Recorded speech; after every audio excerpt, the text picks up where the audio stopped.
जोगेंद्र कुमार जेना मु आम ओपीटीसीएल engineer association general secretary अच्छी आम गत मार्च 7 तारिख रु आम साइलेंट प्रोटेस्ट रे अच्छु। आमर चारोटी मुख्य दाबी अच्छी।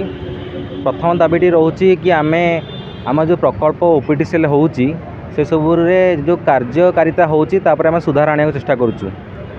प्रथमटी प्रकल्प करने पूर्व मुख्यतः ओपीटीसीएल सिस्टम अनुसार जमी अधिग्रहण करने कथा तास प्रकल्पटी कौ लाइन कौ रूट दे गति कर प्लानिंग करने कथा।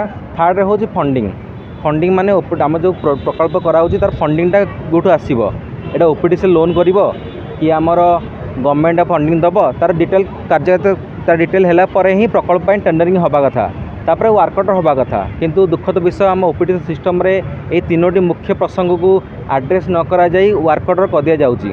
फलस्वरूप आपड़ बुझीपारे जो प्रकल्प 2 वर्ष 3 वर्ष पर प्रकल्पर कौन लैंड आक्विजिशन हो पारना इवन रूट सर्वे ठीक से हो पारना। फलस्वरूप आपण ये जो प्रकल्प जो अर्थ विनियोग है से अर्थ विनियोग ठीक भाव हो पारना। मुख्यतः आम ओपीटीसीएल प्रकल्प जहाँ भी होची से सब अर्थ होची आमर पब्लिक अर्थ ओडिशा जनतार अर्थ। जदि से अर्थ जदि ठीक भाव परिचालना न हो पार ताले अर्थटी पूरा संपूर्ण रूपे नष्ट हो ओडिशा जनतार अर्थ ही नष्ट हो। आमर सेकेंड दाबीटी रोची कि ओपीटीसीएल कैडर रिस्ट्रक्चरिंग कैडर पुनर्गठन आमर ओपीटीसीएल कैडर पुनर्गठन जनरली गवर्नमेंट डिपार्टमेंट है अनुकरण करा जाए। बट दुखद विषय जे गवर्नमेंट डिपार्टमेंट रे 2021 डिसेम्बर पर कैडर रिस्ट्रक्चरिंग हो सारा आ ओपीटीसीएल 2022 जनवरी मास आरंभ होता कैडर रिस्ट्रक्चरिंग मैंने कैडर पुनर्गठन आरंभ होता। कैडर पुनर्गठन मुख्य उद्देश्य होची जो सार और मैडम मैंने दीर्घ 35 वर्ष चाकरी कलापर 30 ରୁ 35 चाकरी कलापर रिटायर्ड हो जाती पदोन्नति देवाई गोटे कैडर पुनर्गठन गवर्नमेंट डिपार्टमेंट कराइला। से समान अनुपात को आम ओपीटीसीएल सिस्टम अनुकरण कराइला। मात्र दीर्घ 3 वर्ष पर कैडर पुनर्गठन में एपर्यंत कौन सुधार अणा जाए ना। आ सब दुखद विषय हो कि 1.5 वर्ष है कैडर पुनर्गठन आम एनर्जी डिपार्टमेंट शक्ति विभाग में पड़ रही। फलस्वरूप आमर जो कैडर पुनर्गठन न होबारु आमर इंजीनियर मान बहुत असंतोष सृष्टि होची। ता सहित बहुत इंजीनियर सार मैडम मैंने रिटायर कर जाउछंती। तो आमर एनर्जी डिपार्टमेंट जो कैडर पुनर्गठन पड़ रही आमे आमर मुख्यमंत्री आइबा आमर माननीय उपमुख्यमंत्री रिक्वेस्ट करी से माने एइथरे इंटरवेन करिकी आमर कैडर पुनर्गठन को ठीक भाव में करंतु ओपीटीसीएल सिस्टम करंतु। दायी आज्ञा सिस्टम ही आमर मुख्यतः दायी रोचे। प्रथम आमर OPTCL system HR department slowly cadre restructuring कर आरंभ कला। इवन आमर आसोसिएशन तरफ सबू सहयोग करागला 2 वर्ष है कैडर ओपीटीसीएल सिस्टम ओपीटीसीएल बोर्ड अप्रूव कला। सहित एनर्जी डिपार्टमेंट रे दीर्घ 1.5 वर्ष पड़ रही आमर शक्ति विभाग जो कार्य न कर फलस्वरूप ठीक भाव कर भावुं ओपीटीसीएल जो कैडर पुनर्गठन हो पाता दरकार ना।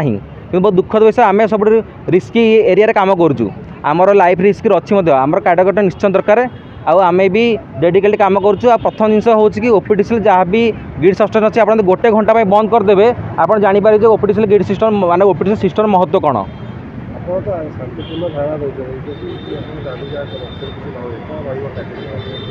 आम जहाँ जनइलु मार्च 7 तारिख पर आम शांतिपूर्ण धारणा दौचु। तास एप्रिल 2 तारिख पर आम कैंडल प्रोटेस्ट को आसीचु। जदि सरकार ये विषय में आमर दाबी को पूर्ण न करती कि अनुधान न करती तेज आम आग को स्टेज प्रोटेस्ट को जीवु या निश्चय भयंकर रूप धारण कर।